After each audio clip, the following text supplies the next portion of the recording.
You're listening to The Pivot Point, where we unpack the defining moments that shift careers and lives. I'm your host, Laura Dionisio, founder of Lead Intact, and my mission is to spotlight the raw, real stories behind career pivots, the fears, the hopes, the messy middles, and the bold decisions that follow. If you're feeling stuck or quietly wondering what's next, I hope these stories help you see yourself a little more clearly and inspire you to start moving toward your own dream life. Let's begin.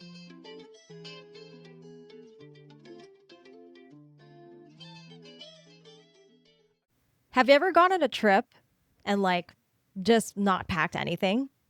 Probably not, right? So when you think about a career transition, which is pretty much a journey, why would you go into that transition without packing any tools? So I'm thinking about the time when I had this magical year in New York. I talk about it in one of my earlier episodes. I'll link that in the description below.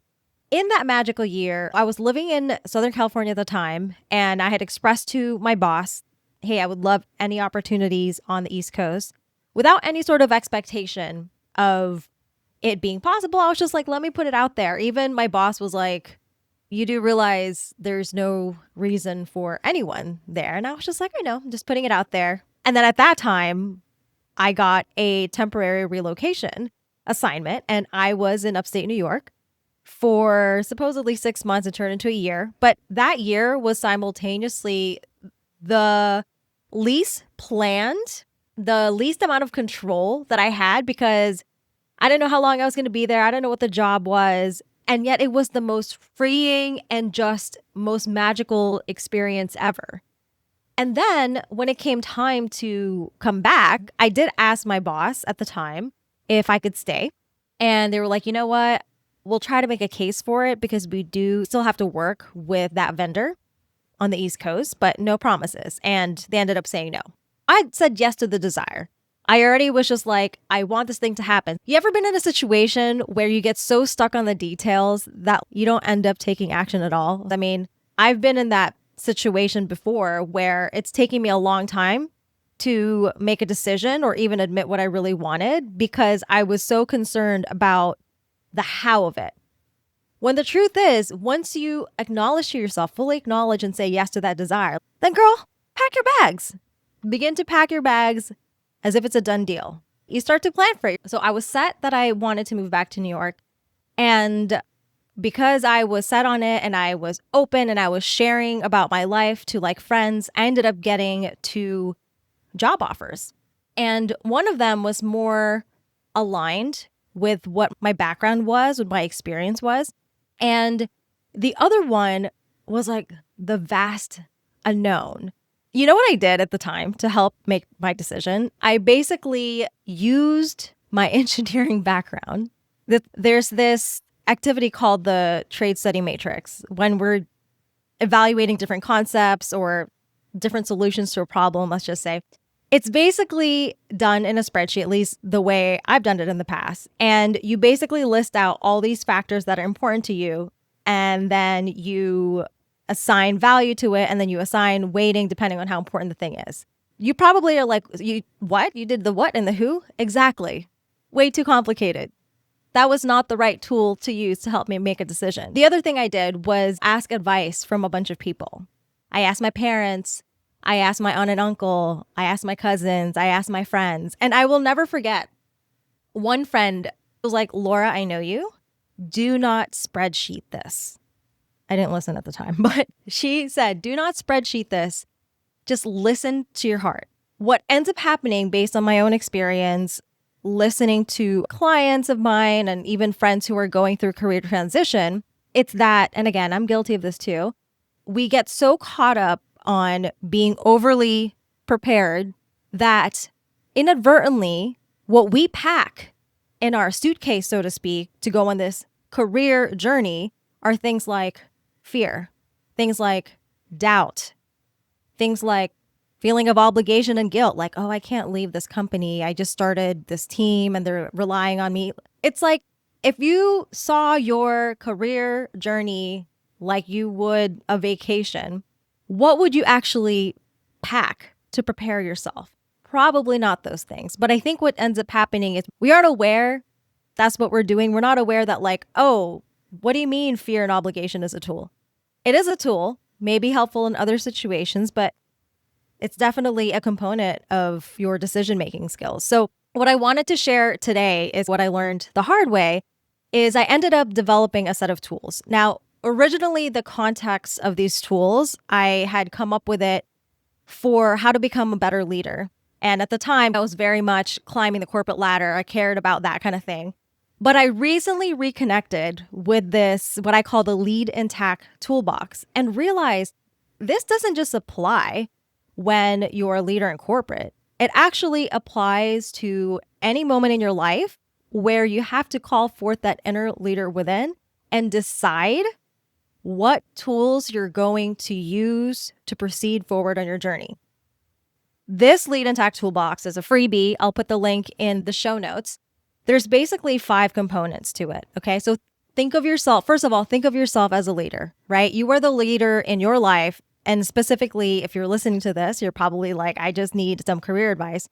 You're a leader in this journey, and you get to decide what tools you're going to use as you make this journey. Like, what are you going to pack in your suitcase, right? So in this toolbox, there are 5 main categories. And keep in mind, I initially had created this if you're in leadership externally. So the 5 categories are know what to do. So these are a set of tools that will help you know what to do, how to stay present, how to put yourself first, how to set your pace, and how to work well with others. And I'll give you some examples of how I did end up using these tools, even though I hadn't developed it at the time. So like I mentioned, when I first started thinking about which job should I take, the tool that I used was not any of these in the lead and tack toolbox. I actually borrowed from my engineering toolbox, even though my friend advised me not to. Ultimately, when I sat down with myself, I wasn't satisfied with the results, by the way, because I had these numbers and I'm like, this is not helping my decision. What I did instead is I paused. So this is the pause tool under set your pace. I pause, I sat still and let my feelings land. So that is a tool that you can use to understand what state are you in right now. And if you saw yourself as a leader of your career journey, would you want to make a decision from that state? And when I was in the self-doubt, fear, kind of like constrictive state, I told myself, like, I don't even feel good right now. So any decision I make in this state is not going to be the best one for me. So I used the pause tool, which is basically a affirmation statement to help you hone in on what you need to do. In this case, I sit still and let my feelings land. So I did that. And then I realized did the thing where I didn't trust myself very much. And I just kept asking other people questions. I kept referencing the spreadsheet, even though like I knew it wasn't making me feel better. And then I used another tool from the Set Your Pace, which is the fast forward tool. And it is, I go into action to move forward because I realized like at this moment, by the way, I didn't have an apartment. And so I was either staying at my aunt's place or my parents' place on the weekends.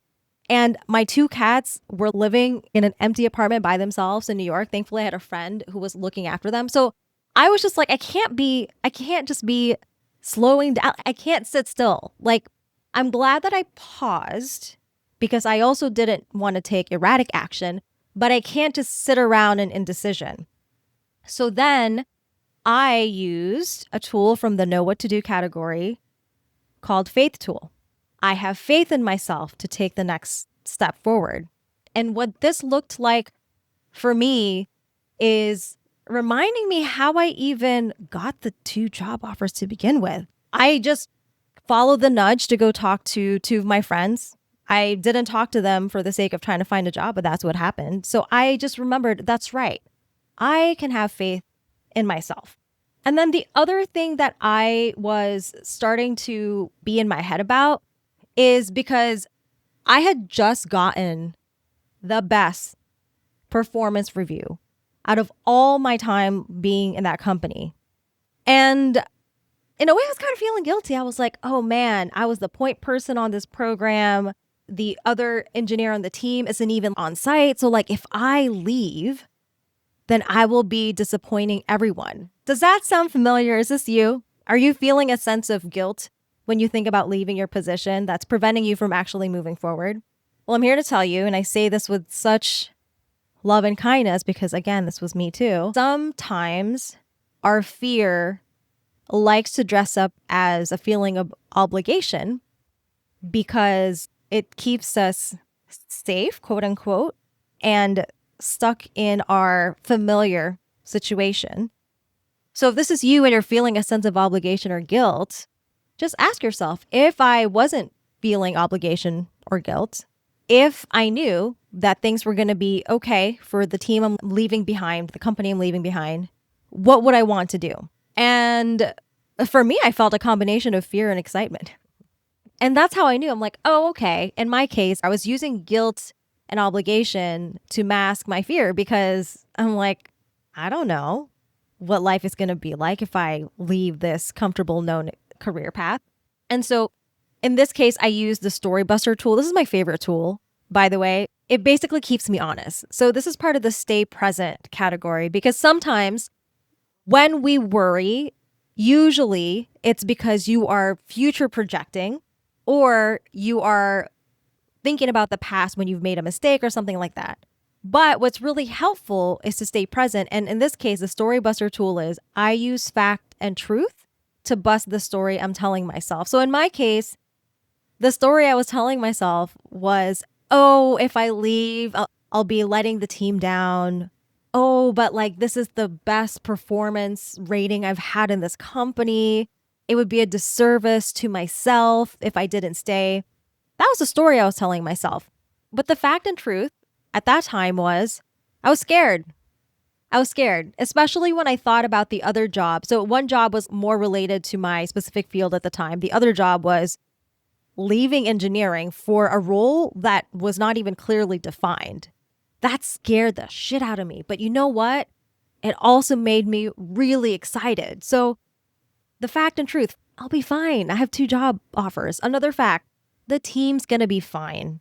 The team is fine. Another fact, I'm scared. I'm not going to pretend that I'm not. Another fact, I'm so excited. And it lights me up in a way that I don't feel when I think about moving forward with the job that I was already in at the time. And then another tool that's super helpful, especially if you're feeling that sense of obligation or guilt, this has to do with the know what to do category. There's this tool called the discernment tool. I take responsibility only for what's mine to do. And in my case, what's mine to do is to be honest about how I feel and communicate it to my team. Because let me tell you, if I stuck with that job and I wasn't really fully in it anymore, like my heart was like in New York with this job that scared the shit out of me, but excited me, then it's not really fair to my team either because I probably wouldn't be fully showing up. Like I wouldn't be fully present when I was doing my responsibilities. So the discernment tool is not only to help you out, but it's also to help your team. Like you are not at your best or performing well if your heart is not fully in it anymore. So there are a total of 20 tools in this Lead Intact toolbox. I only gave an example of, I don't even know, like 4 or 5. But I found it to be really helpful. I have this poster that I made with this cool graphic. And again, you can download it. It's going to be in the show notes. If you're like, okay, I hear what you're saying, Laura, totally cool. I understand the concept of packing your suitcase in preparation for your career transition journey, but I don't know where to start. Go ahead and book a call with me. I got you. Or if you're like, wow, I have a story to share with you and I want to share with you like what my tools were when I was going through my career transition journey, I would love to hear from you. Shoot me a DM on Instagram at Lead Intact. And if you are in the beginning of your career transition story, or maybe if you're in the middle, remember to proceed as if success is inevitable, because it is. All right, I will talk to you next time. Bye for now. All right, friend, that's it for today's drop. If this episode hits something deep, don't just sit with it, act on it. Share this with a friend who needs to hear it, and then head to www.leadintact.com to grab your free heart-aligned career transition starter. or book a free 20-minute call with me. I'm here when you're ready to stop feeling stuck and start moving toward what you really want. Catch you next time.